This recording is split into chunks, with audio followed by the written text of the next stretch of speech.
Chapter 7, If We Can't Be Friends, Hustle Harder, Hustle Smarter. Curtis Jackson, aka 50 Cent. For years, I didn't like Oprah Winfrey.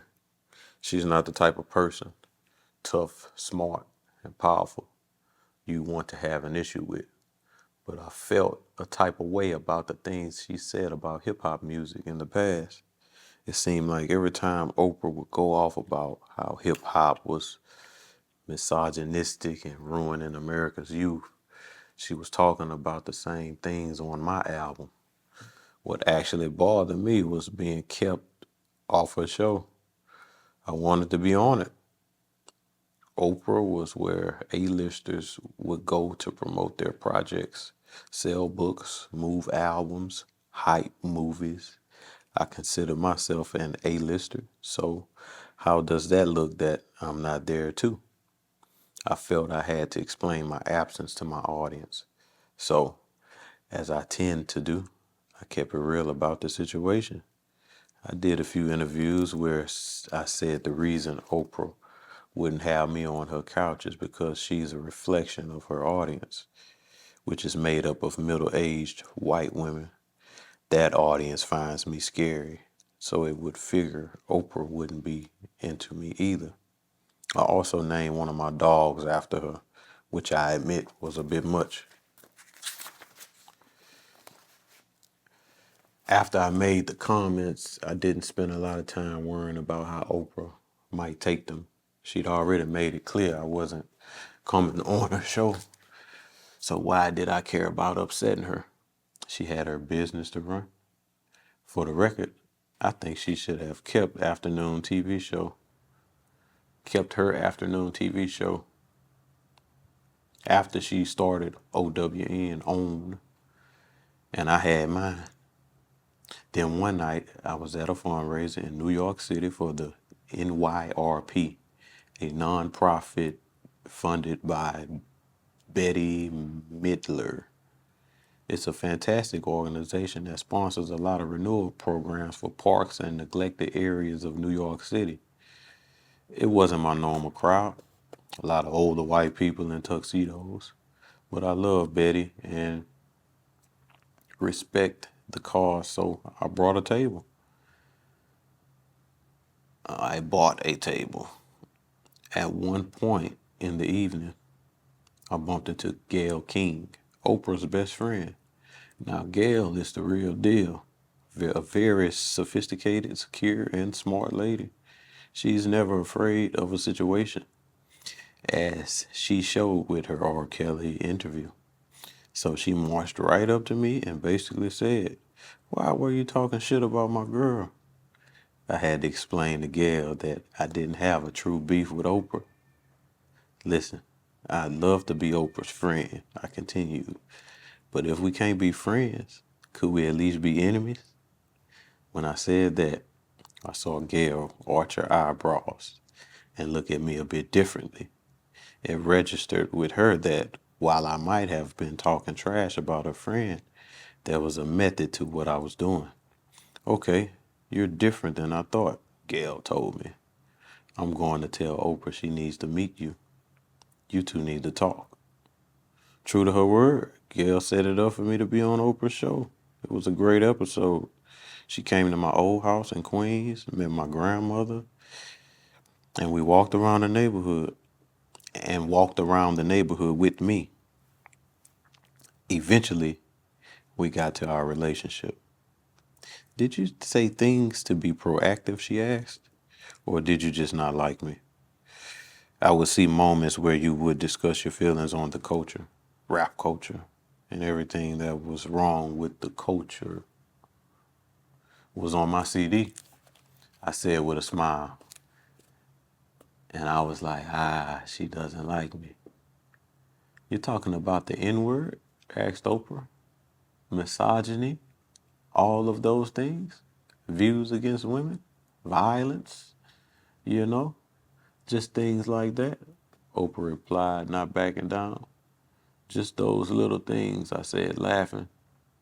In that moment, I'm thinking she don't like me because there are so many different impressions And not to say those things were wrong, but it made me say, if I can't be a friend, at least let me be an enemy so I can coexist. I said before adding, I just use it as a strategy. Oh, that's interesting, said Oprah, looking at one of her producers off camera. The reason Gail and Oprah were so intrigued by that phrase was because it shattered their preconceived notions about me. Before meeting me, they had bought into the 50 Cent persona, that this was someone who got into beefs and drama because he couldn't help himself. But when I said, at least let me be an enemy, they understood that when I got into a beef, it was never driven by emotion. Instead, I was moving off strategy. My strategy was pretty straightforward. I always prefer to be friends with someone, but if they're not interested, then I consider being enemies the next best option. Why? Because if you hate me, you're more likely to talk about me. If you feel passionately about me in a negative way, at some point you'll probably say to your friend, man, I can't stand 50 Cent. Your friend is going to ask you why. And just like that, I've become the subject of a conversation.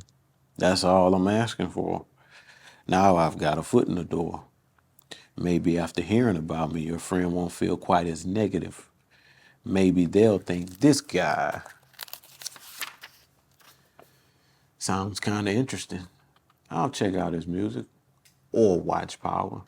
Maybe that's even how you got this book in the first place, through a friend. That conversation would have never taken place if you felt neutral about me. No one asked their friends if they listened to a song they felt neutral about. No one mentions a writer or a designer that doesn't elicit a strong reaction in them. We only bring up things we love or things we hate. I'd always prefer the love, but if I can't get that, I'll take the hate. There's always a chance I can turn hate into something positive. The ancient Greeks believed in a concept called agon, which roughly translates to the idea of people coming together for purpose of a contest or competition. To the Greeks, the most basic energy in the world was a battle between two forces. A debate was a fight between two people over an idea. Exercise is a fight between energy and fatigue. Study is a fight between you and the material. Every new day is a fight between light and darkness. The Greeks didn't shy away from those fights. They believed that competition in any form was beneficial. Their most famous example of putting that belief into action was the organized athletic competition they created, which today we know as the Olympics. The Greeks valued the Olympics so much that they would actually stop battles in the middle of the fighting so that contestants could walk through unharmed and make it to the games on time. Today, the Olympics give out silver and bronze medals to contestants who don't win. The ancient Greeks didn't believe in participation trophies. Each competition had only one winner. The victor went back to his village a hero, and everyone else went home a loser.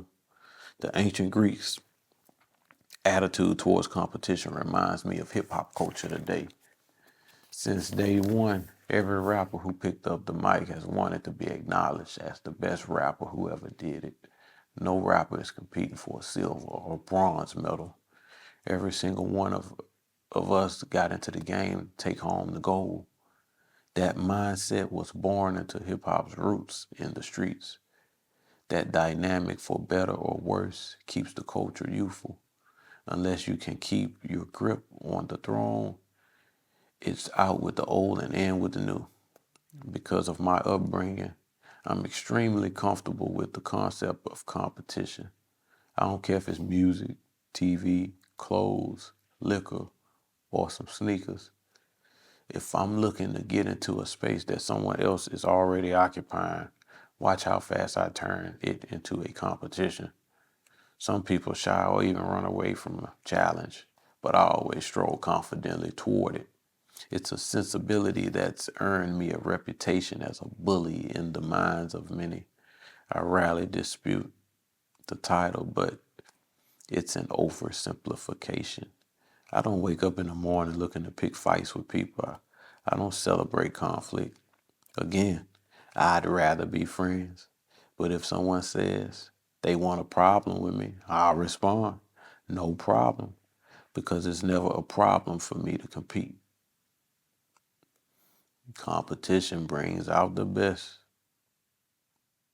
Ever since I was a teenager growing up in Italy,